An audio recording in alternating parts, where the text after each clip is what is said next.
Okay, Miasakidai Park. You were great. You were free. It's a bit windy this morning. Let's hopefully get that wind on my back down to Rumoi. Just a 78 kilometre cycle today, and I've got myself an hotel. Got myself a cheap hotel. Now I've started passing these green boxes. I don't know if you can see these green boxes every time I'm getting to some sort of hill around this area. And I'm looking inside, and these are so weather beaten because the sea's just there. So I think all that salt water flying over here and hitting that over the years has rotted it away. But what you've got here is, it's like gravel. So I think what you would do, yeah, it's gravel. So I think these roads must be horrific trying to get up when it's snowing. Now, over the other side there, what looks like barriers, I don't think they are, because they're in a concertina all the way up that hill to the top. It looks like these stainless steel boards that I think get pulled out onto the road because it gets so icy and snowy up here. I think it's the only way that you can find grip on road in winter, and I think this must be the final resort. You can see there's 3 more behind me down there, and it's to do with it being so cold and snowy here in winter. Right, I made a mistake. You can see those boards behind me that I was talking about before, that you lay out on the road to get up when it's too icy. Obviously, complete fucking mistake. So it seems here they are a kind of wall that they put up to stop the snow drifting onto the road. So because it's summer now, those are open like shutters so the wind can blow straight through. In the winter, you can close them so the snow blowing off the sea doesn't drift across the road here. Now, let me just cycle a bit further on, and I've noticed from the very top of Hokkaido, and they've never stopped, you see these arrows up there. I've cycled from the very top of Hokkaido now, which is about 100 miles behind me, and every 50 meters you've got arrows above you, and that's just to tell you that when the road is completely snowed out, these arrows are just telling you to keep within the limits. That's how snowy it gets up here. There's more of them boards to stop snow drifting on the road here, and there's some permanent ones there.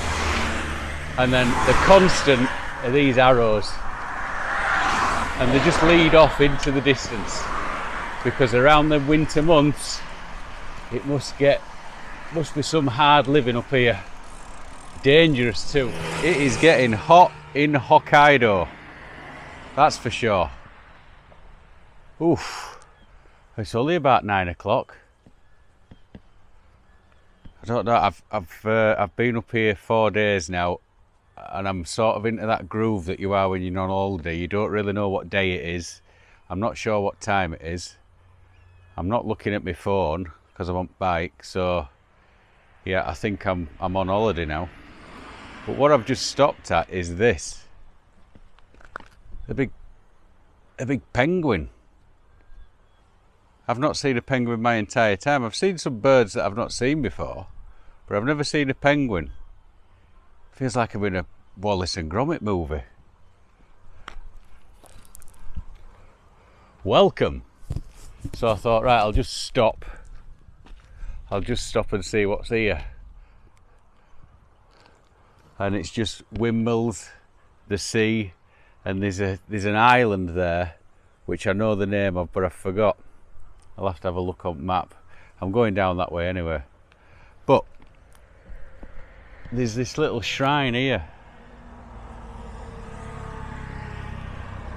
which you get all over Japan, where you can just stop, have a little prayer to yourself to help you on your way. So let's go have a look in here and see what they've got, see what's in here.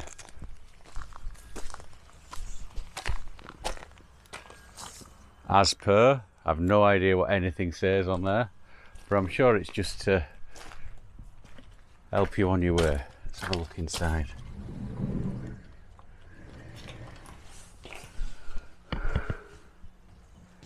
So,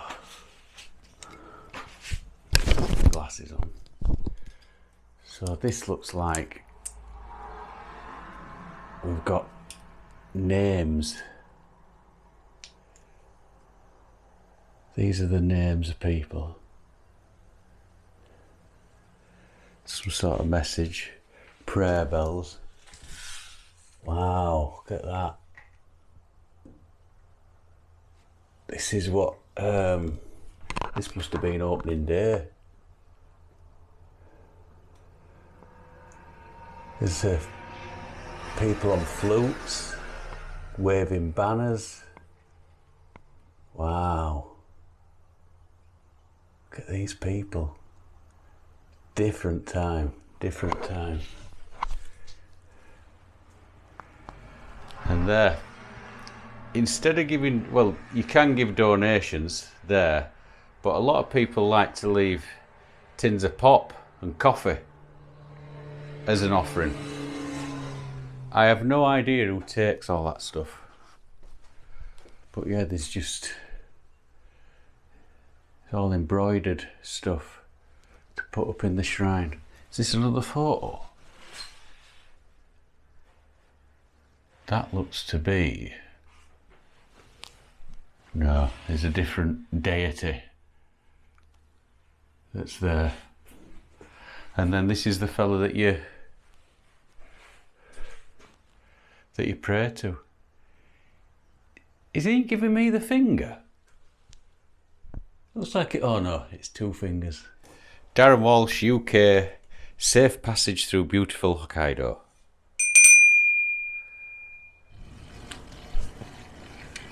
So this is Haboro. These towns are getting bigger and bigger the further south that you go. Flies everywhere, biting me. Yeah. I've noticed further up north, especially Teshio, that there's nothing going on there. Whereas here, you're getting big fancy hotels now. And it's quite possibly more livable around here. It seems nicer, more touristy, but still, it's a small fishing town with the looks of it. I mean, that's a little bit nicer than further up north, and the sea's out that way. But they remind me of these little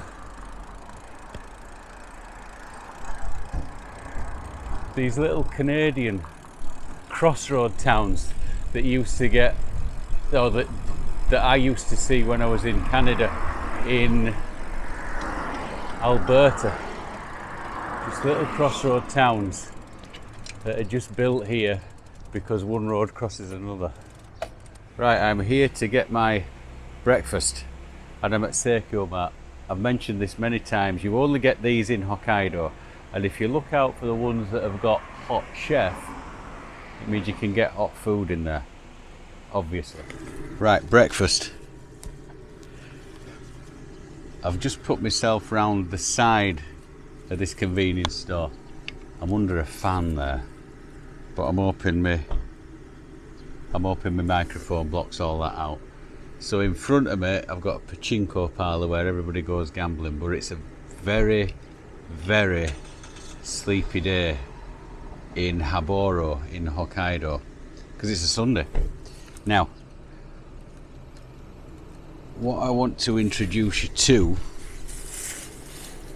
is the convenience store sandwich in Japan, which is a thing of beauty.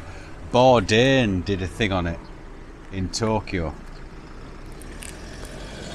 and everything he said rings true. Now, I've gone in there and chosen you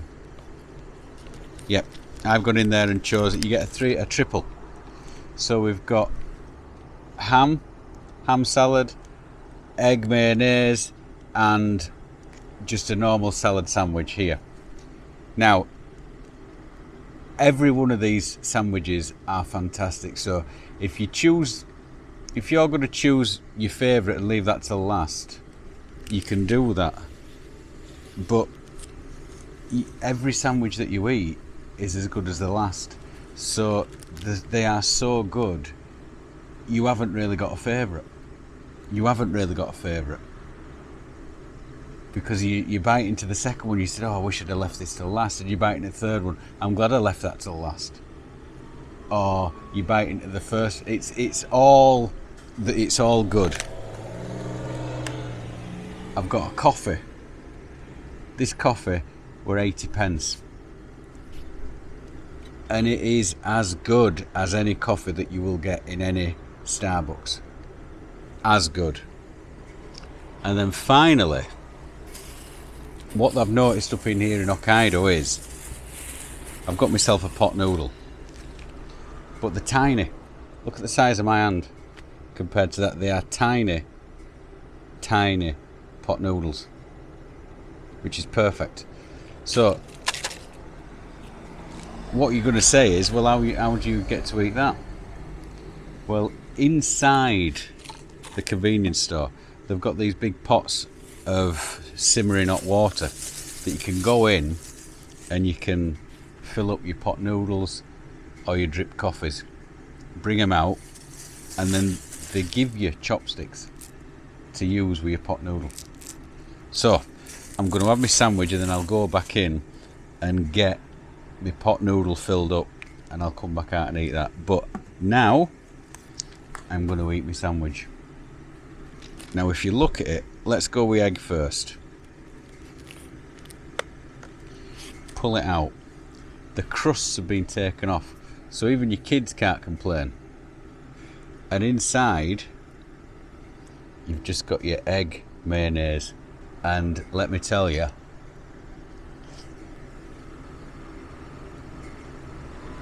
it's glorious. Now, rather than have you sit through a middle-aged man eating sandwiches, I'm going to knock it off now and get back to you once I've had my breakfast. I'm not eating since 4 o'clock yesterday.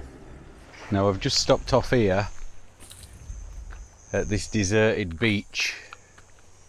You can see behind me some small dwellings here. This place hasn't even got a name. Just a family growing their own tomatoes and sunflowers in the summer on the main road, which is more or less deserted. But I've stopped here because this is the first time I've headed south in the whole trip where I've seen a piece of mainland Japan on my right hand side, which is that bit right there, that peninsula, which means I'm getting closer to Sapporo. If you look at a map of Hokkaido, and it looks like a dragon's mouth staring up to the northeast, spitting out fire. If you look at its neck, on the top of its neck, it's got a bump, and that's that peninsula over there. One of the towns there, if you're going to look on a map, is called you.We. you.We. And that's it. So I will be going down to Rumoi now, and then I'm going inland, but I will be heading to the base of that peninsula because that's where Sapporo sits.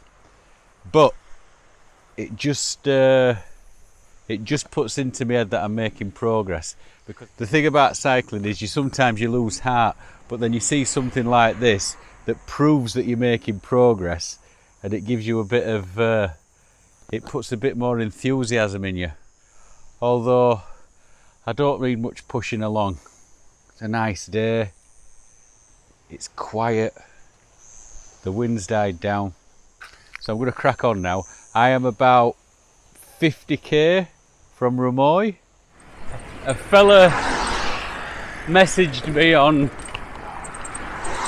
Instagram, and he said when you get south of Rumoi, you might want. Well, when you get to Rumoi, you might think about turning inland, because there's lots of tunnels going through mountains which go on for kilometres and kilometres that have no cycle lane.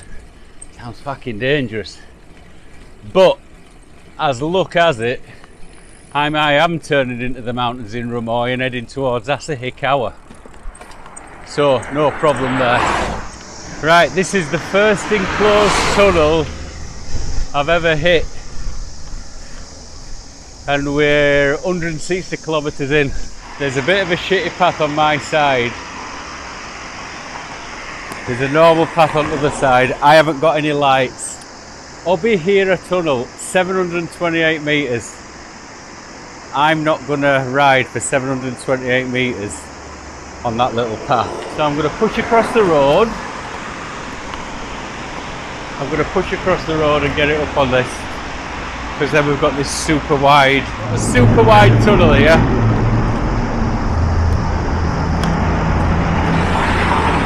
It's noisy. What the fuck is coming the other way? It's that thing. Fuck's sake. That fucking thing. Fucking all the noise. I'm doing alright. I'm just coming into Rumoi now. This is my last port of call today. It says on my Google Maps I've got about 3 minutes. And I'm just on the outskirts of town. It already looks nicer than most of the places that I've cycled through. And I'm getting here at a reasonable hour and I've got a hotel. Yay. I've just got to find it. Now, there's a major road that goes off to right here. I don't want that. And I don't want Rumoi Station. I need to go straight on and then take a right. And then there's the new White House Hotel. And there, I'm going to have a bath. And I'm going to do my laundry because if you look at my t-shirt, look how salty I am. And this salt's starting to rub my skin and irritate me, so I'm going to do my washing. This place looks incredibly dodgy. It looked a lot better on the photos. Right, I need 203. Here we are. 203. I am prepared to be disappointed. Right. Okay, what have we got? We close the door. That's not bad. I've got air conditioning, joyous. Right. Hello and welcome to MTV Cribs. And this is my crib for the night. Instead of taking my glasses off, I'll just throw them on the floor. Right. Now, first of all, I have got a view looking out onto a building that is somebody's painted in two of the worst colours known to man. And then there's a car park, a flat roof, and then wasteland. And then there's that bridge that I came over by the river. Right, inside. So that's the door there. We've got the bed. I've got towels and I've got a dressing gown. Ah, brilliant, brilliant, brilliant.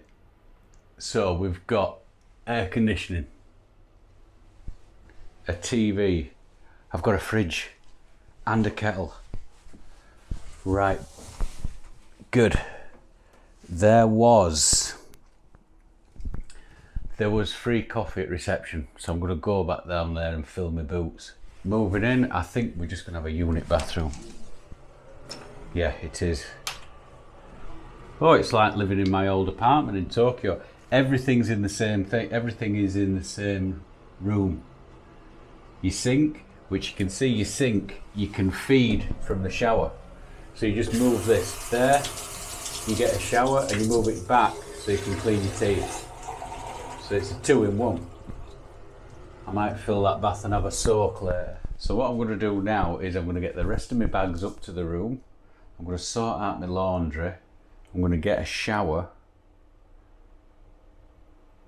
And then we'll go out and have a look at the town. Now, Rumoi is pretty much of a muchness. So I have got to try and find myself a supermarket, which they're all shut. And I'm used to stuff being open till at least 8 or 9 o'clock where I live. But because we're up north in country, they're all shut. There's a supermarket here. I don't even know if it's open. I will look on Google Maps and see if there's a supermarket I can go to. I think I saw a Maxi Value when I looked before. Right, I found myself a supermarket. Now, for them that aren't cyclists or anything, let me show you this. The one good thing that you might find is worth doing if you're going to do these big road trips on your bike is you can eat whatever you want at night. So I put on 6 kilo for this trip because I knew it was going to be tough and I knew I was going to be burning through the calories and losing weight. I am 3 days into this thing and I've lost 4 of those kilos already. So what I've got to do now is put on the weight. I'll try and put it back on. Well, not put it back on. I've got to try not lose any because I'm going into the mountains tomorrow and then I've got a 140 kilometre ride into Sapporo. So, before I go to bed, let me just show you. So tonight, I went to the supermarket in Rumoi and I bought myself a bottle of Aquarius for tomorrow. Those are the electrolytes. I got myself a big pot noodle, bananas, spring rolls, pasta. I've got myself a yogurt for the morning. So everything you see here, all these carbs, I'm going to be eating tonight. That will be my breakfast tomorrow before I set off.